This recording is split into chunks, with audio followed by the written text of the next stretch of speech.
کریں۔ اور میں آپ سے گزارش کرنا چاہتا ہوں، یہ تمنا بھی ہے، یہ دل کی تڑپ بھی ہے، یہ خواہش بھی ہے، رب کا حکم بھی ہے، حضور کی آنکھوں کی ٹھنڈک بھی ہے، نبی پاک صلی اللہ علیہ وآلہ وسلم کا فرمان بھی ہے، حضور علیہ الصلوۃ والسلام کے دل کی راحت بھی ہے، نبی پاک صلی اللہ تعالیٰ علیہ وآلہ وسلم کے دل کا سکون بھی ہے، یہ جنت کی چابی بھی ہے۔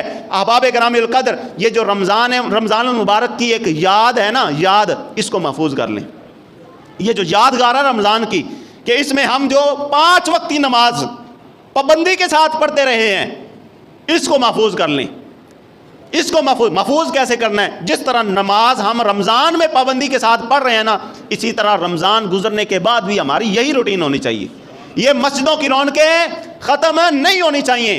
نماز پڑھیں گے، رب راضی ہو جائے گا، رب کا رسول راضی ہو جائے گا، عمر میں برکتیں آ جائیں گی، رزق میں برکتیں آ جائیں گی، صحت مند ہو جاؤ گے، گھر میں برکتیں آ جائیں گی، اولاد تندرست ہو جائے گی، اولاد تربیت یافتہ ہو جائے گی، نور ہی نور ہوگا، چہرے پر نور ہوگا، چہرے پر رونق آ جائے گی۔ اور سب سے بڑی بات امام الانبیاء صلی اللہ تعالیٰ علیہ وآلہ وسلم گنبد خضرا میں تشریف فرما ہو کر ہم سے راضی ہو جائیں گے۔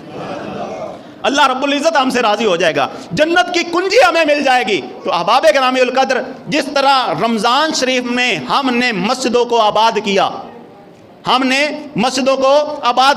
ہم میں سے ہر بندہ آج اللہ کے گھر میں اس جمعۃ الوداع میں بیٹھ کر یہ ارادہ کرے کہ ہم انشاءاللہ رمضان کے بعد بھی 5 وقتی نماز کو ادا کریں گے۔